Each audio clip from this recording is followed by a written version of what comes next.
Hello everyone, Alex RC Freak here coming at you with another teardown video on the Arrma Kraton 8S. Now,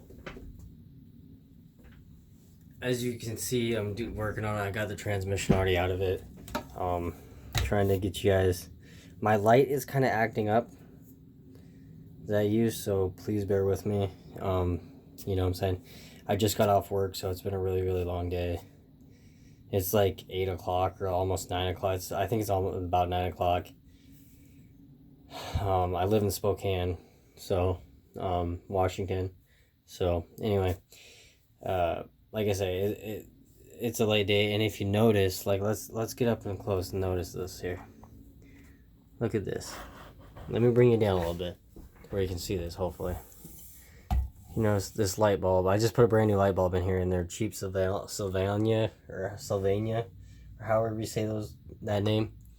But look at this drive cup.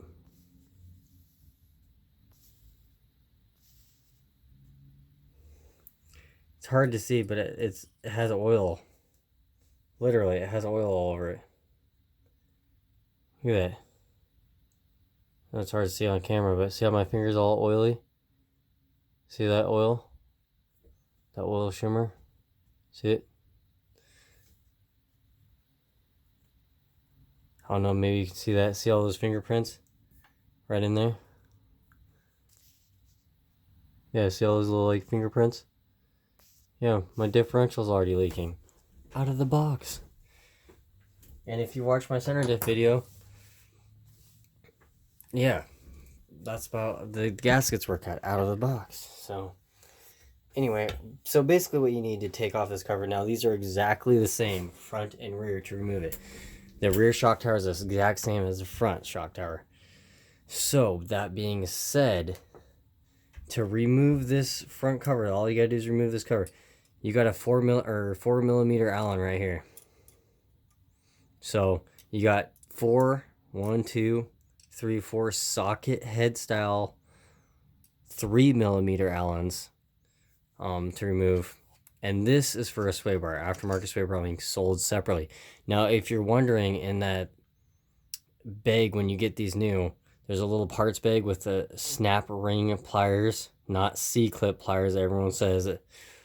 There's snap ring pliers, those chintzy garbage pliers that they give you. Anyway, those are for the pinion gear, because the pinion gear is snap ring, which I do like how they did the snap ring, but they give you junk pliers. But I guess it is what it is, you know. Anywho, those snap ring pliers, it's on the back of the pinion. You do not need to remove that. The sway bar, there's little links in there, in that baggie too. There's little links. There's 4 of them. That's for your sway bar link. So your sway bar link, I know you can't see it, but they go right here. See where this little hole is right here, where my wrench is kind of popping out, right there on the bottom of your arm. That's where they go. So you have to purchase the sway bar link aftermarket. There's a little grub screw that goes in this hole right here, and you can get different sway bars, and you can get a sway bar on it. So I think that's pretty neat, actually, honestly. So you can get it. They should have included it out of the box, but it is what it is. But anyway, we're going to take this off. So basically, you're going to need a 4 millimeter Allen. That's about the only Allen you're going to need for this vehicle specifically. And thank you, Arrma, for not being afraid to use real hardware on your stuff.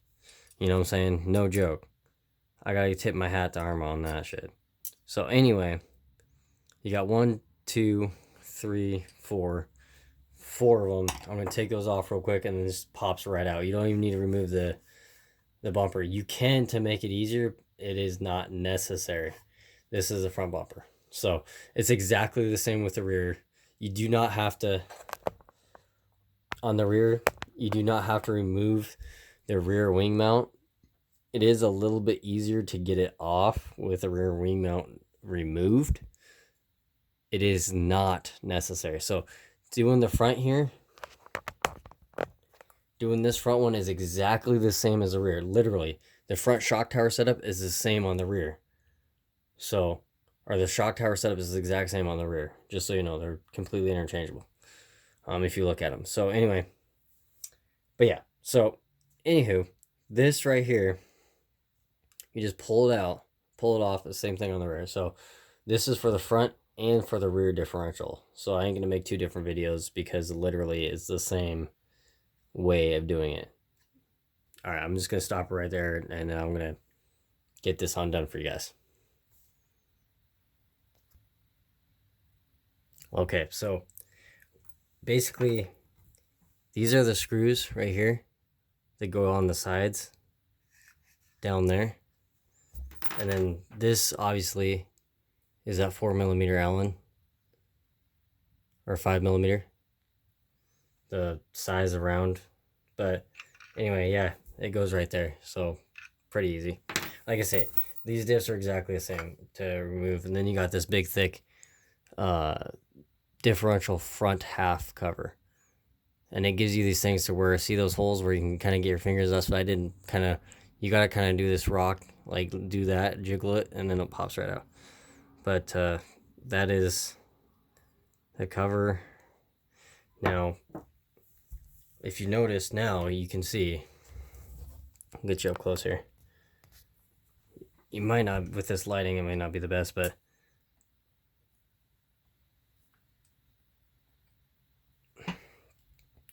this is like, this grease almost looks like Vaseline or something. It's not very good grease. That's all I gotta say on that. And guess I'm just gonna use my shirt to wipe it off because I thought I had my towel in here and I guess not. But anyway, there's a grub screw right here to take the lower pin out for this is the drive cup. To take this drive cup off, you gotta remove this grub screw right here, and it got to be flush with the differential cup housing, and then you can slide out that pin, that cross pin there, and then pop this. This will slide out. Also, on the ring gear side, this is a ring gear, there's a shim right here. See that little shim? I'm kind of wiggling. Like, there's a shim. Make sure that this goes on the ring gear side. Just make a note to that. So I just want to show you guys that. Now this diff, you may have to pop one of these shocks loose, just out of the way, so you can get the differential out, because these axles will probably hit on one of the shocks. So you just have to do it on one side. So just choose whatever side you want for the shocks, and then take it out. Now another thing to notice, these hollow balls right in here,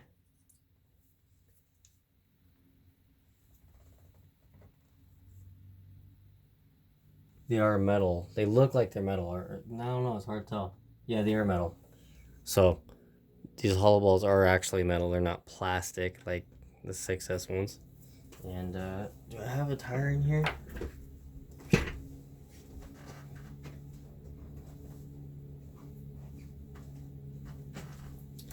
So anyway, you do not want to leave your suspension stressed out like that. So you want to actually support the chassis somewhat. That's a Kraton 6S tire V3. So now you can grab this and just take it off like this. Now make sure being very careful to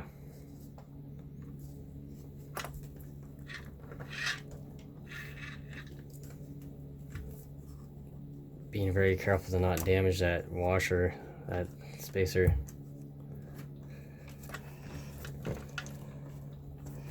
There we go. Almost need like a second tire to jack this honker up.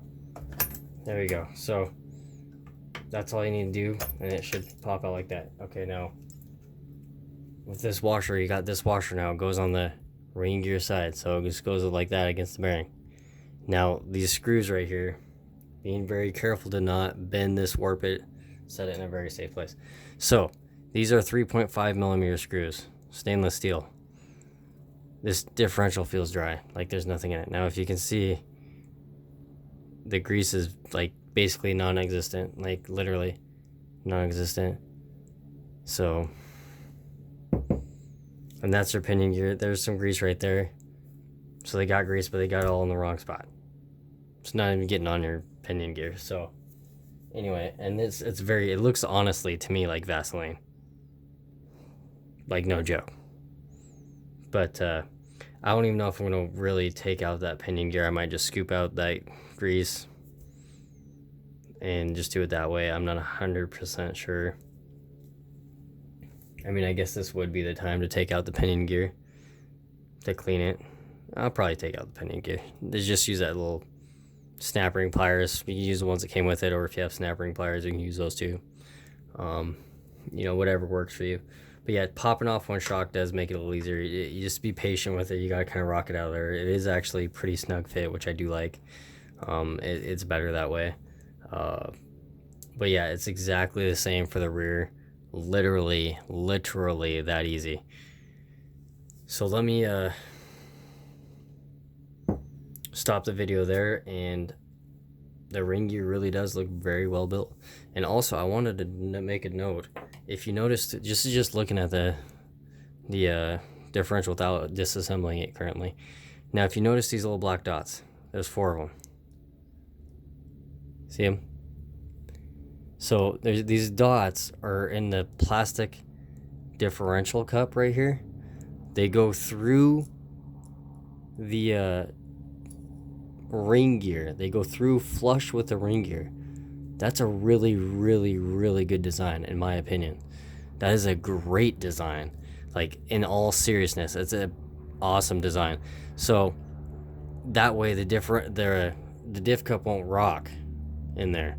Like, if these screws get loose just slightly, I mean just a little bit, under high power systems, literally the diff cup can rock like that a little bit, and like oblong these holes in the diff cup, and really make it a mess for your diffs. With those pins, it literally stops that. They built these diffs for bulletproof. Like, they're built really well, honestly. So anyway, but with that being said, thank you guys for watching. Please stay tuned. There's gonna be a lot more stuff to this. I may try out the CSE. Honestly, I don't know if I'm gonna keep it. I don't even know if I'm gonna keep the stock electronics in this at all, except maybe the motor, maybe.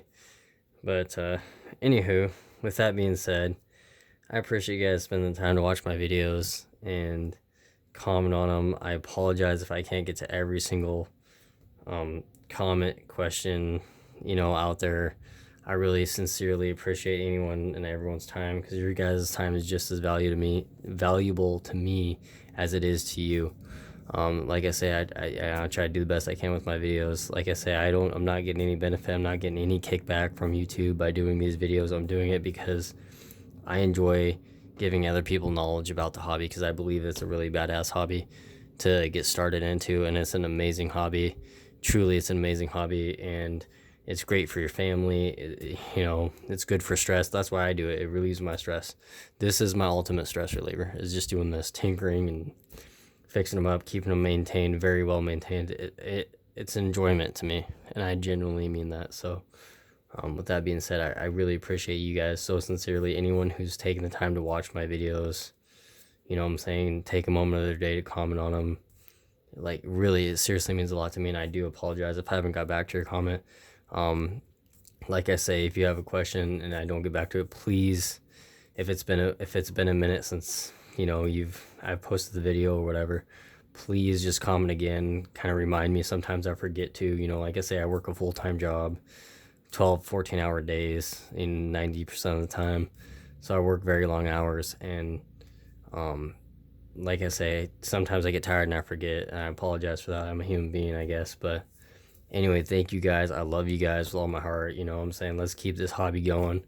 RC Freak out. Peace.